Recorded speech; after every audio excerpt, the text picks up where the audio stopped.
put the number of languages spoken in Africa at about 2,000. Hundreds of those languages are spoken by fewer than 10,000 people, and a few are on the verge of extinction. VOA's Bart traveled with a team of researchers that is rushing to document a few of those languages. Here's part one of his Lost Voices series, Getting There. My grandfather, my grandmother, my mother, my father, they were speaking Hindi, only cream. Pa Sekou Abdoulaye is 91 years old. He is one of a handful of people who speak the virtually dead language of Kim in southwestern Sierra Leone. Here he tells a somewhat off-color story about an infirm mother-in-law who must be carried from the fighting going on in the forest. Ochana.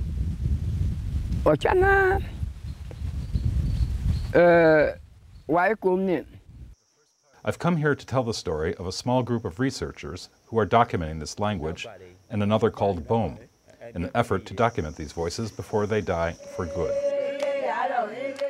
The team consists of research assistant Hana Servasi, Ali Toure from the University of Njala, master facilitator Curtis Percou, and in the lead, Professor Tucker Childs of Portland State University. In the interest of full disclosure, Tucker is my brother. Naturally, these speakers are very old, and they don't live in the cities or larger towns of Sierra Leone. They live in remote villages and generally only travel locally. Therefore, the research has got to come to them. So we'll start with the getting there. I start from Washington, D.C., fly to Freetown, Sierra Leone, and then drive to the market town of Bunape. I then board a riverboat for the 6-hour trip to Tay. The riverboat is packed, boisterous, and makes innumerable stops along the way, but provides a glimpse of what is to come. Transportation in this part of the world is at best difficult. It consists of walking and many water crossings in dugout canoes. The tools I am using are all packed into a case dubbed Fat Boy. Getting to our first location starts with a paddle through the grassy floodplain of the Wanji River in the project's bright red fiberglass canoe. But the modern world stops there. Our greatest problem is moving Fat Boy from location to location. Porters have to be hired every step of the way. Our first stop is Nyandahun, where at best 20 people still speak Kim.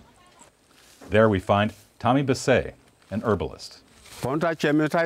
He says his parents used to use this as food medicine.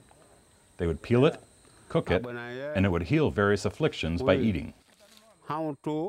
Then, in an effort to find out what the culture was like when the Kim language was spoken regularly, we speak with Faisa Kolya, Jilo Musa, and Baige Fandawo. He is saying, if a person died yonder, we would go there for 3 or 4 days and play drums. We would make lots of money. We would play like this.